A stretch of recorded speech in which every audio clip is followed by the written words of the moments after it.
Hey guys, this is Steven from SJ Relics. I'm coming to you this weekend with a video, just kind of what I've picked up over the past few weeks here at pawn shops, and I've compiled a few things. I actually have shown a few things on a few of my shorts. One was a buck 110 knife tip repair that I did. I forgot to include that here, but you can actually see that in a shorts video here. I didn't do a before and after. I did do some footage of before and after, but I didn't include it in that short. But it was a tip repair and turned out great. Sharp as a razor, beautiful knife. I'd never seen wood that pretty on a buck before, though this buck had been definitely mistreated. It had been used for a hammer. Like most big brass bolstered knives, people get them, they use them, and they like to bang on stuff with them. But this had a broke tip and some really big dings and mars, and I was able to get a lot of that out. But I hope in future to document some of those knife repairs and restores, because I mean that's part of the community and part of the fun of finding these old knives is fixing them up and add them to our collection, and just having the joy of looking at what we did and sharing amongst one another what we did in those repairs. But I got several other knives here I want to show you.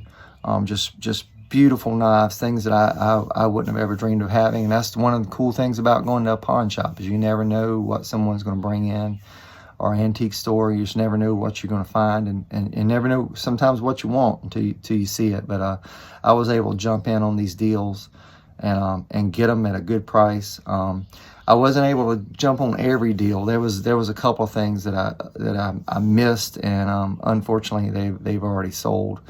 But I got, you know, the things that I could afford in that moment, and I'm stoked about it. So without further ado, I'm going to turn this camera around and share these knives with you. Also, want to just give a shout out to these three great mail calls, these three great gentlemen, which I will get into in this video, and I'll share the things that they've sent me this week. And always humbled, always amazed by this community. Anyway, I hope you're having a great weekend. Stay around to the end. I have a special message for you on this special weekend. And let's get into these knives. Anyway, I'm gonna have to share this in a couple of different goes. I actually have too much to get on screen here, which I guess is a good thing. Again, I have a pawn shop right up the road. I live in South Carolina, in Beaufort and Port Royal, South Carolina. We get things in, you know, we'll get some cool things in and through here. Not always, you know, it can be dry for a while, but here lately I've been able to hit a few wins. So and usually if I come across it, I jump on it. However, this last time there were so many that came in that I wasn't able to buy everything because the prices of some of the things. But I still got good deals. Not as favorable as I would have liked, but you know, still things that I definitely wanted to add to my collection. Of course, these are in some cases a little rougher examples of those, but I'm going to enjoy cleaning those up, and hopefully I'll be able to do some content of me doing that here soon. But anyway, without further ado, I'm gonna jump into these knives.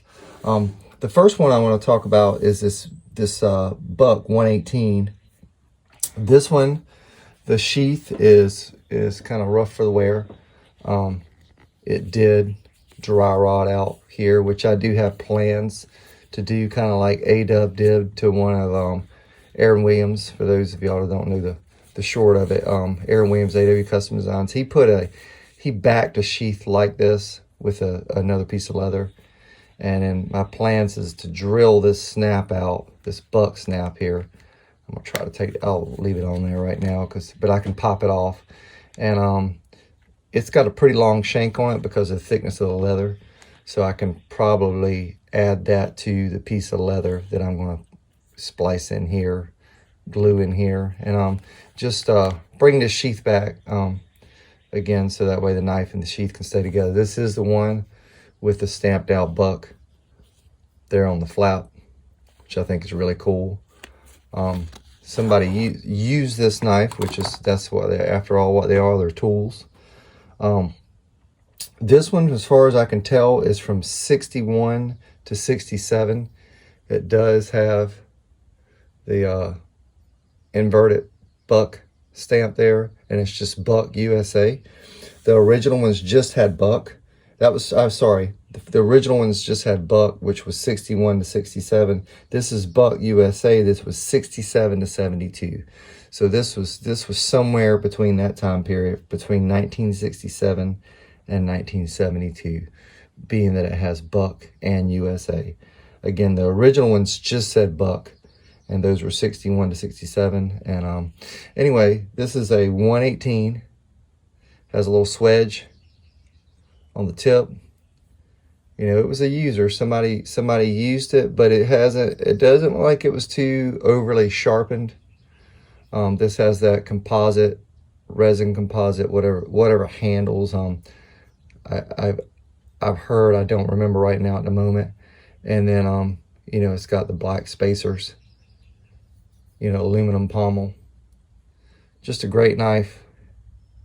Had to jump on it. I really wanted to, you know, add that to my collection. I see those. I see Tom over at Knife Delights. He talks about these all the time, and you know, it's just kind of one of those things. Like, yeah, I got to have it, and I was able to get a good enough deal that it was definitely worth getting.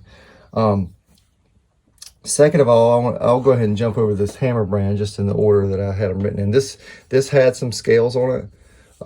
You know, of course, it's that sticker type scale thing, which I love. Hammer brands, they're really well made knives for what they are. You know, these were cheaply sold. You could buy them on the counter. They'd put them on the cardboard card in a convenience store. In fact, growing up, there was a store down the road from my house called Fisk, and that's where we'd get our fishing tackle and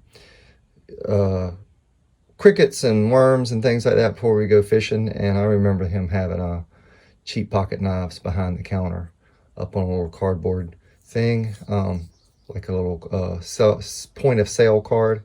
Anyway, this is a hammer brand.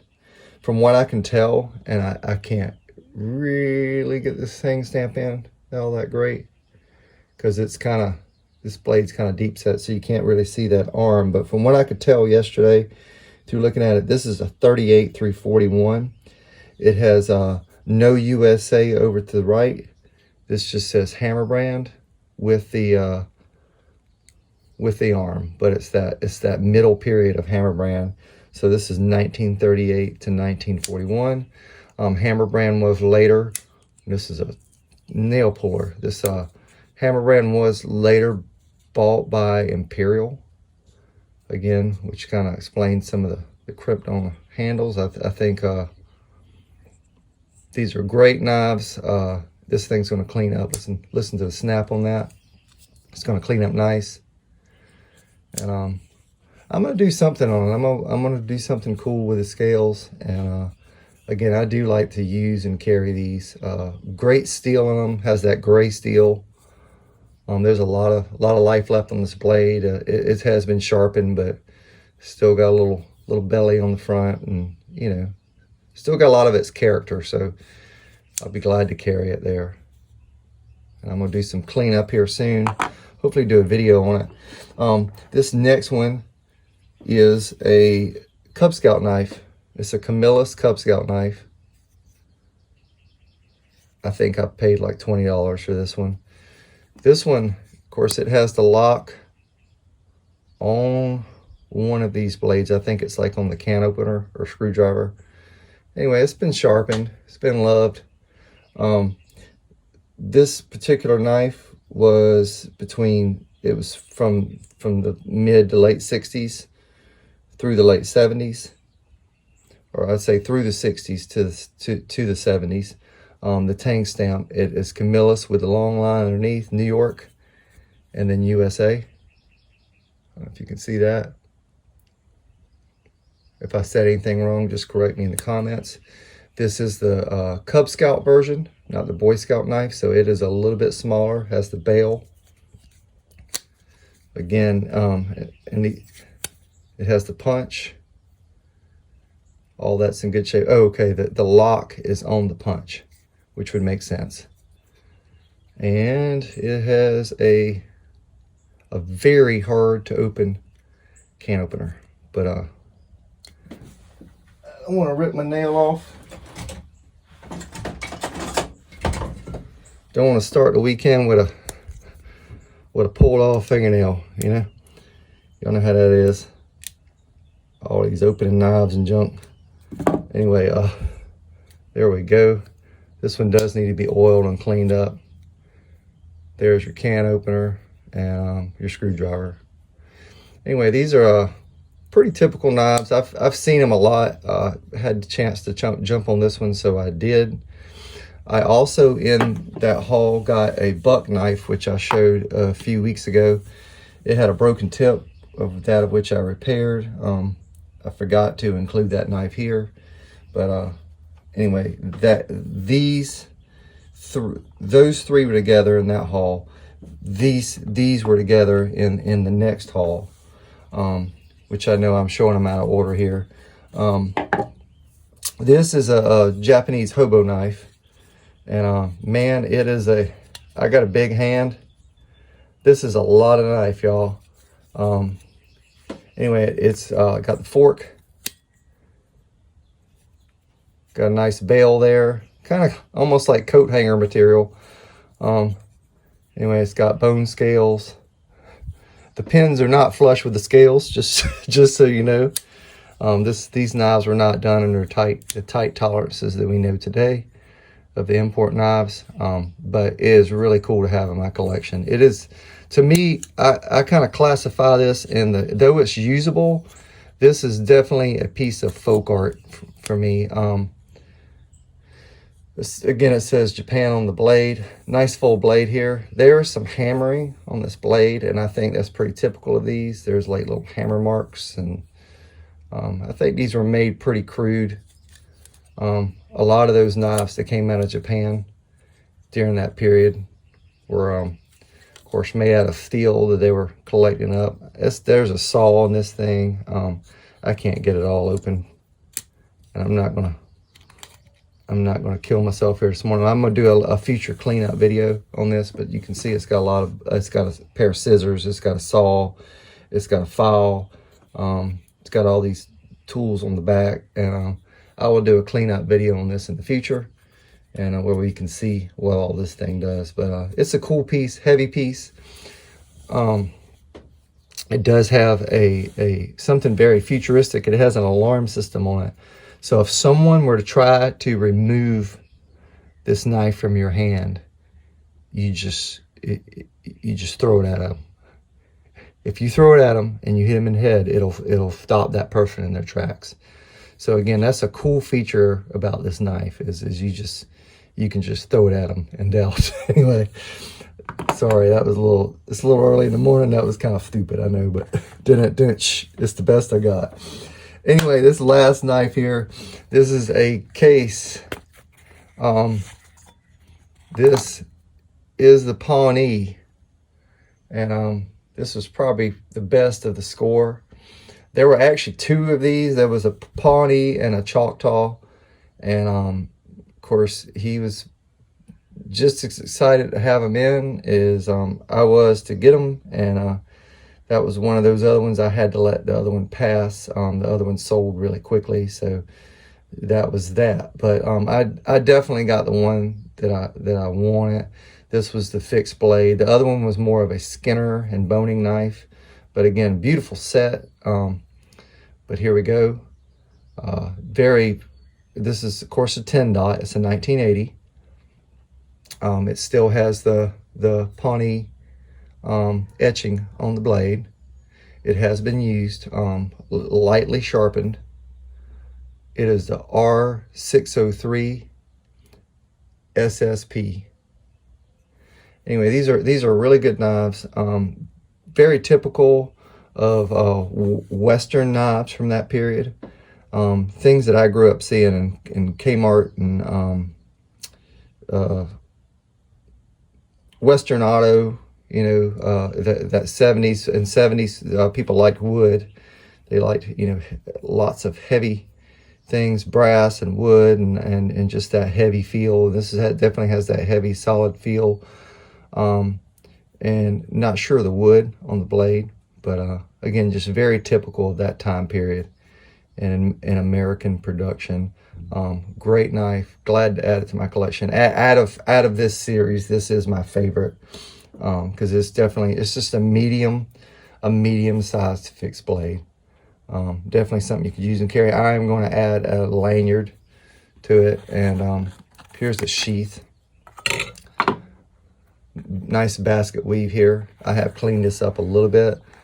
I'm gonna do some more cleaning, try to get all that white crud out of the little crevices there. But anyway, it was all there. It's all there, and it was good. And again, I'm glad to have it. That was my pawn shop haul, other than the Buck 110. And again, that's featured in a short if you'd like to see that. And it did need a repaired tip, that of which I did. And it turned out great, and it is sharp as a razor, and I've actually carried it a few times. But let me show you these mail calls that I got, because I really I was very blessed this week. So let me set up for that. One other thing I forgot to show you in that was I got this Gerber as well, the same day that I got the case knife, the Buck knife, the Japanese Hobo Knife. This Gerber was in that deal as well. And this is a made in the USA Gerber.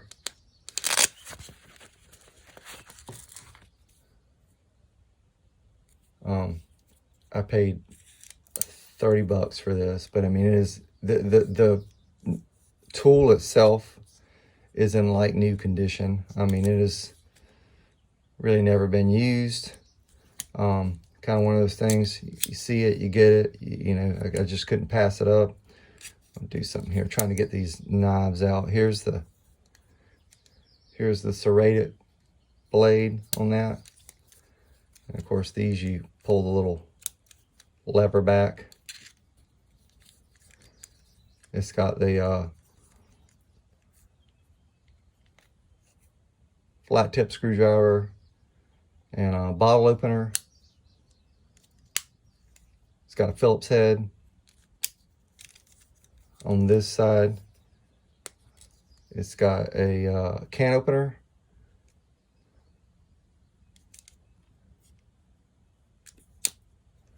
Has a little small flat tip screwdriver.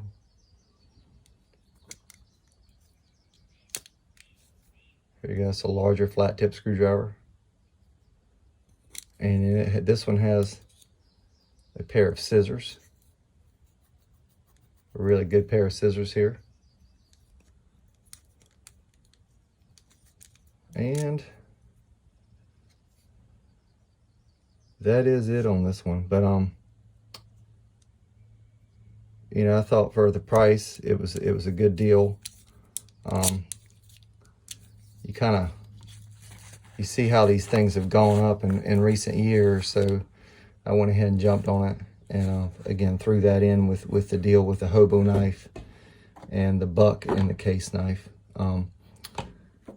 Anyway, I'm gonna jump into these mail calls. The first one we have here is, I got a package from Barlo Brigade, and as you all know, Barlo Brigade, Big Jim and we did a slip, the whole elephant slip, for one of his elephant toenails, and that was fun. That was a really cool project. If you haven't seen that video on his channel or my channel, of me painting it and all, and tooling it, definitely check those videos out. Anyway, we kind of went back and forth. I mean, I didn't know what the plan was, or, you know, and nor really that I was expecting anything for it. But he felt that you know, with the amount of time and all that it took and we had in it, he sent me a package. And Jim, thank you again, brother. Again, I was blown away, and this was unexpected. And But it was definitely a fun collaboration. And now when I look at these knives, I get to remember and enjoy the time that I had doing that slip. But anyway, this first knife is a marbles. He saw one of my other videos. I've got the sister or brother to this knife. This is the MR117. It is a jumbo trapper. This has the flying squirrel shield. The one that I have is featured in a short as well, and it is the rectangular black marble shield that just says marbles in script. Again, this is the what I would call the marbles like classic look. So there's your back springs. Nice and clean workmanship on this. The nail nick on the main blade is just a little, it's not real deep, so you kind of got to get a good purchase on it to open it, but it does open smooth and cleanly. It's a beautiful knife, almost purple on this bone. Listen to that, hold on. Half stop. Just a very nice knife. There's a peanut butter spreader, aka also known as the Spay Blade. I was in a chat last night on Bubbas EDC, and somebody was talking about demonstrating to Bubba what a Spay Blade does. And I think the word nuts was used in, used in that stream. But anyway, it was funny. You had to be there if y'all missed that. Anyway, I enjoyed that, and I kind of, I don't know. I find humor in that kind of humor. Well, let's see. That's, again, half stop on the Spay Blade. And or peanut butter spreader, and a beautiful knife. And so I have now a collection of these. I've got two. I've got the classic shield, which is this one. I think this is a little older knife than the one that I have. And then I've got the newer one with the rectangular shield. And these will forever be a part of my collection. But I'll just leave it out here so you can just look at it. But anyway, honored to get that beautiful knife. And that put Big Jim's sticker out there. In that, he also sent me the flashlight that broke the internet, and I've already carried and used this a few times in my jacket pocket because we're still having some cooler weather here sometimes. He sent a little EDC. This is a stainless steel kind of Spyderco knockoff keychain kind of deal with the little falcon on it. My daughter has already laid claim to this. It's got the serrated blade, you know, little keychain action. Put a lot of fun stuff in this package, but this is before I get to some of that other fun stuff. He gave me this. This is like the star of the show here. He gave me this German eye. I don't know if you can see. I'm trying to see if we can see that tang stamp. Sorry, let me move my table. There we go. Can y'all see that? Yeah, there you go. This is a German eye. It's got the German eye tang stamp. It's got the German eye. It says premium quality, hammer forged on the edge there. Sorry, I'm trying to get this to focus. There you go. This is a little gentleman's carry. It has a secondary blade, a little pin blade here. It says rust free, stainless, and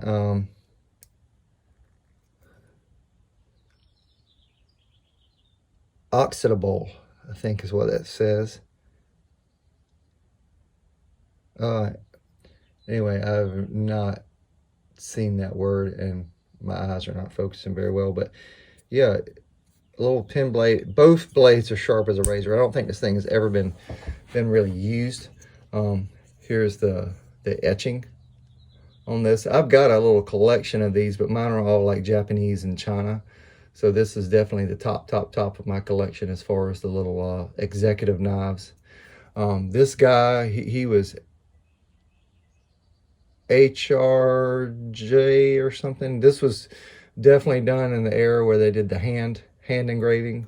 We had one of those growing up, and my dad would engrave everything. It didn't look that good though, but this is somebody's attempt to do do some mighty fine cursive, but it definitely wasn't laser or CNC engraved. But anyway, just a cool piece. Again, I've got a two other German knives, German knives. I think these are by Carl Schelper, if I'm pronouncing that right. I've also got a razor, a shaving razor that has this tang stamp on it as well. But Big Jim, thank you so much.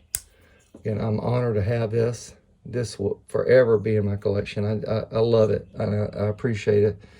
And again, that was the main deal for you know, Big Jim just blessing me for an opportunity that I was glad to do as far as the elephant slip. He sent me a key ring of that momentous event, and my daughter, this is by Russ. My daughter actually collects elephants as well, so this is going to her after I do this video. She's claimed this and the pocket knife. He sent me some dice. These are actually from Island View Grand Resort, and I don't know if y'all have seen any of my videos, but I do collect dice. I just like the way they look, and I've got them in there, thrown in there in my EDC bowl.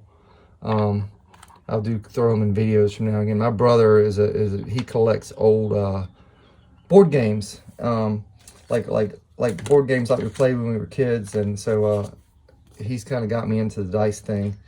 And so when I do see cool dice, I pick them up. These are some, and I had to look these up. These are some what are they called? Anime cards. He sent some anime cards here.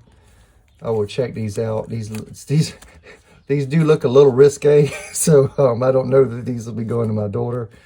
But anyway, some cool anime cards. I think this was this is a movie, you know, like an action movie. We'll be checking that out. But thank you, Big Jim. I appreciate that. And then he sent a whole bunch of swag and stickers, Band-Aids. So when I cut myself, I'm keeping those out here in the shop because that does happen. And then all these cool swag stickers. Doctor Strange. I do know who that is. Discount Cutlery. Shrek and a Monsters Incorporated kind of mashup there. Here's a patch. She's the hat guy, which again, that's probably going to go to my daughter. I think a lot of this was meant for her, so you know, he's so thoughtful that way. So anyway, Olivia's going to dig all this anyway, and I do too. Here's some kind of leaf that looks like the lettuce I ate last night. Let's get this bread. Anyway, boy, I said that country. Let's get this bread. Anyway, there was a little kid used to come to my shop, and that's how he said bread. And then here is another Zippo lighter identification card, which he sent me one of these, which I have back here on my bench. But this one is truly wallet size, so I'm gonna stick this one in my wallet. I'm gonna probably laminate over it with some packing tape. That way it doesn't disintegrate in my wallet. But brother, thank you. You didn't have to do this. He sent me a kind note, and you know, Jim's just a good guy, a giving guy. And when we did that slip idea, it was after that first package he sent me on the phone. He presented me with that idea, and again, I was honored to do it, honored to be a part of it, and we both got some great content out of it. So brother, thank you so much for this. I appreciate you. I love you, man. And all this is greatly appreciated. If you haven't heard,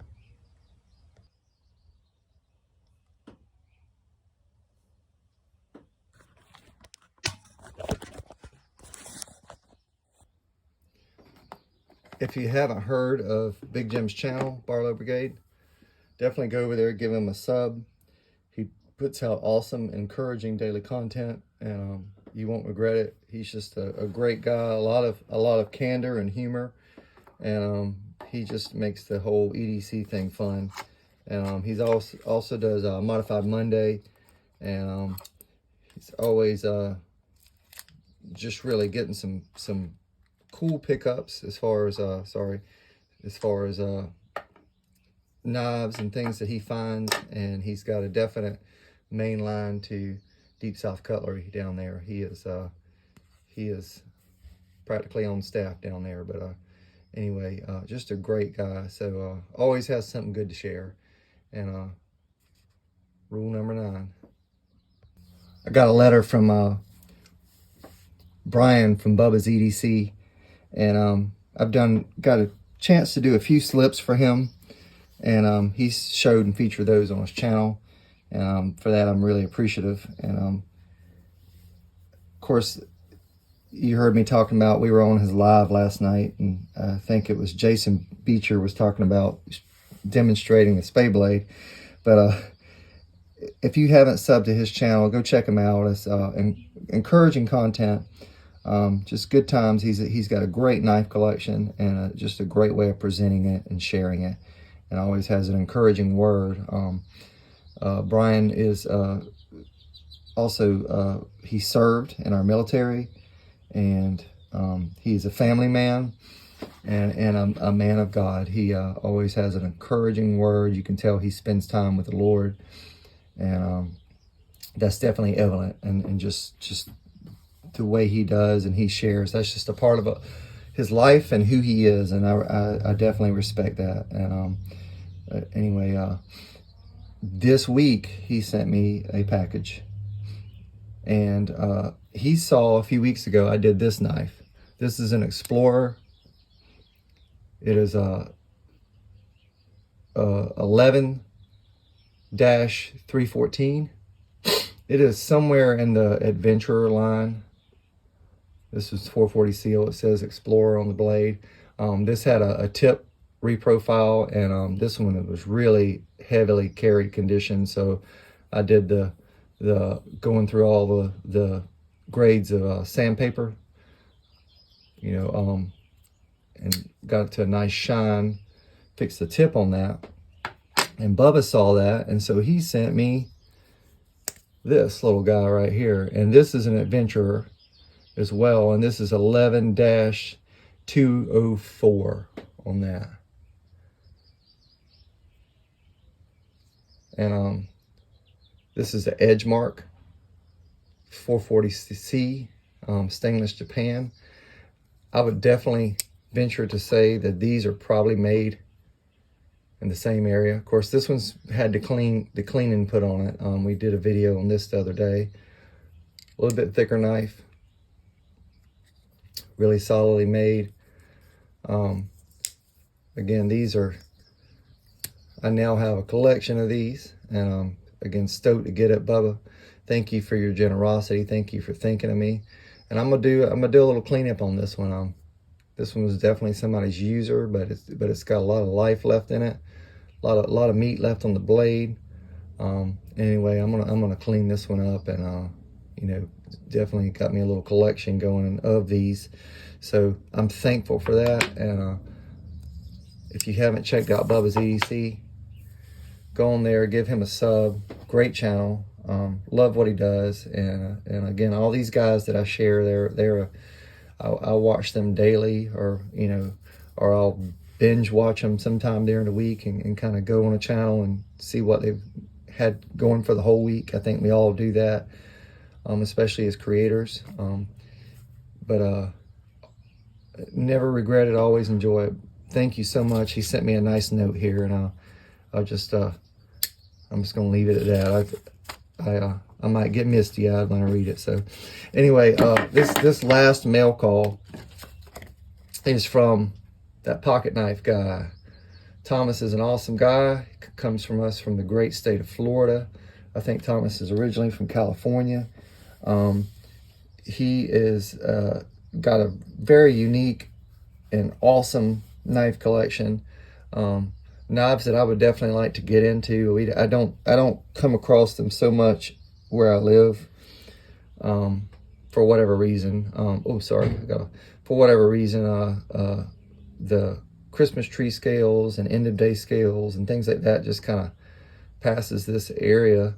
I tend to find kind of some of the things that I show, but hopefully I'm gonna come across some of his luck. I guess I need to hit eBay up and all more, but anyway, he sent me a pocket knife and a really cool mail call a few weeks ago and started me on my journey as far as those types of knives. He sent me a beautiful Kent knife, and I got a package from him, a message this week from him. Hey man, you're getting a visit from UPS. Look for a brown package. The little brown truck is actually what he said. And he first of all, he sent me a one of these bracelets, some paracord.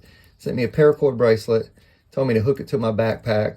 Can never have too much paracord, which I definitely I've got the bug out bag that I got from Brother Cornbread at Hunting for Hookers, and we've got a couple little bug out bags put together, so this will go somewhere in that.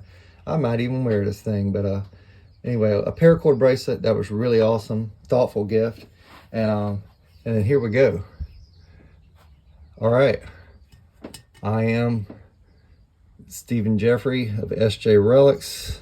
If you haven't noticed, I do incorporate a lot of Indians, especially the folk art type Indians, Americana from times past as far as 1950s. This guy here was birthed in 1971. I wasn't born yet, but in 1975, I came along, April of 1975, so I'm about to turn 50. But during that time period, late 60s, early 70s, a lot of people, and I remember my mom and dad's friends making pottery, and you know, they would get these pre-made pottery pieces, they would paint them, put their own take on them, and then they would glaze them and fire them in the oven. And this was definitely one of those. This was by Eileen, and it's called For the Chief. Anyway, it's beautiful.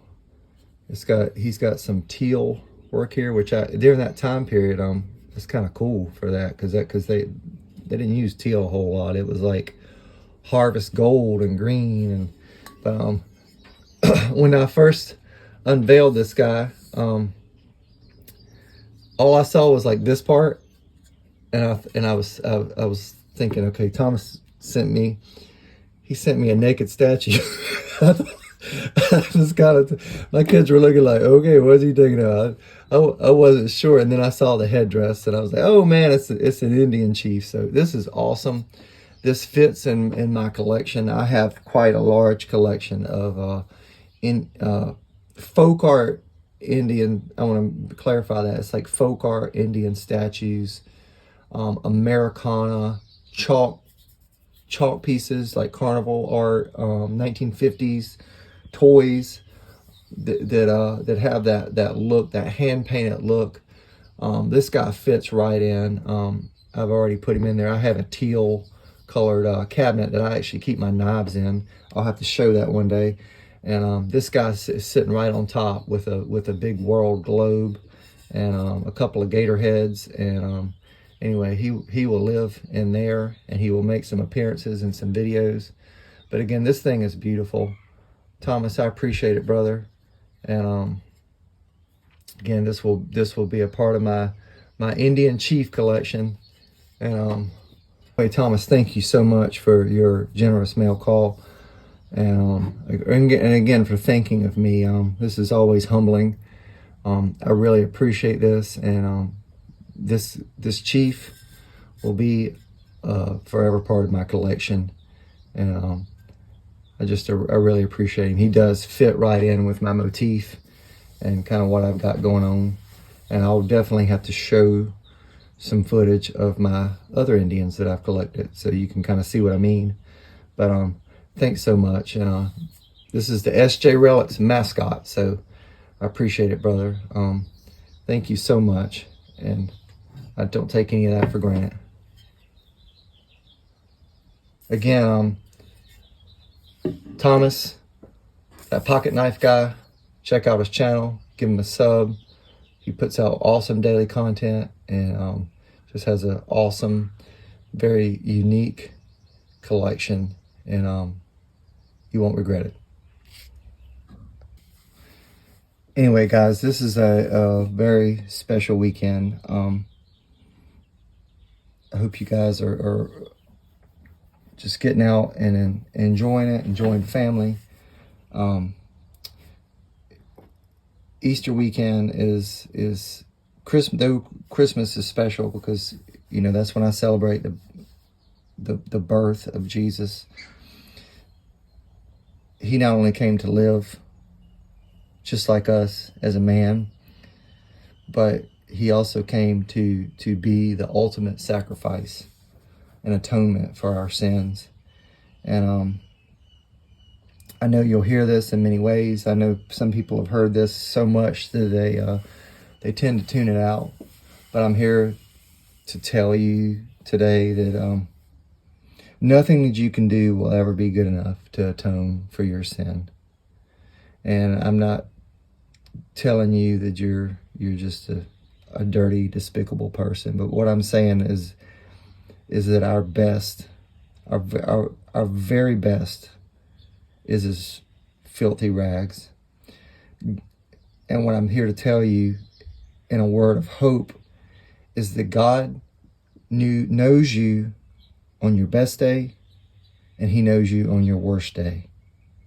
And when we're truthful with ourselves, we know us on our best day and we know us on our worst day. And I know that I struggle with all sorts of things, but I know that I serve a Heavenly Father that's merciful and that loves me despite my mess, despite my faults, despite my failures. And I'm here to tell you today that Jesus loves you and accepts you just the way you are. But he also loves you to not let you stay that way. So whatever you're dealing with, whatever burden you've been trying to carry, I'm telling you to lay it at the feet of Jesus. He loves you. He died for you. He died for you. He died for you.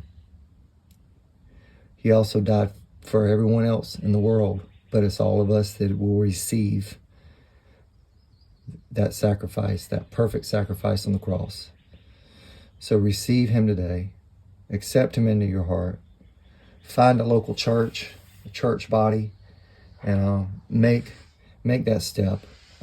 That's a necessary thing in your life. Some of you, we try to fill our lives with stuff, but ultimately at the end of the day, there's a God-shaped hole that needs to be filled. And you have a loving Heavenly Father that longs to fill it.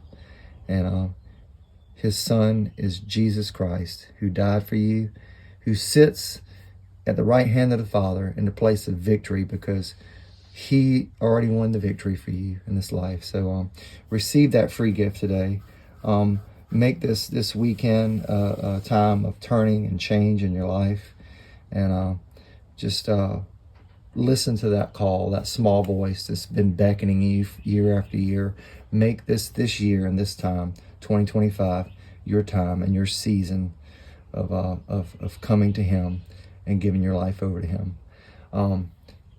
Again, you don't have to change, but when you do come to him, he will change you, and you'll gladly do it, because it's his strength, his power, and just as he gave it all for you, you suddenly feel the urge to give it all for him. Anyway, have a blessed and wonderful day. Get out there, do something, enjoy this weather, and whatever you do, carry a good knife. Thanks, and God bless.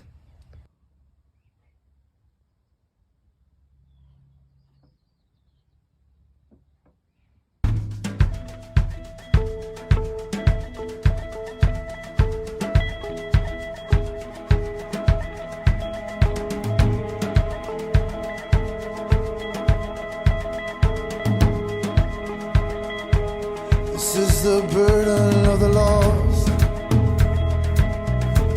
a soul at any cost. Oh, how a king suffered and died, if only for just one life. He came to earth to feel my pain, to heal the sick, the blind and lame, and grant us all eternal life. No, there can only be one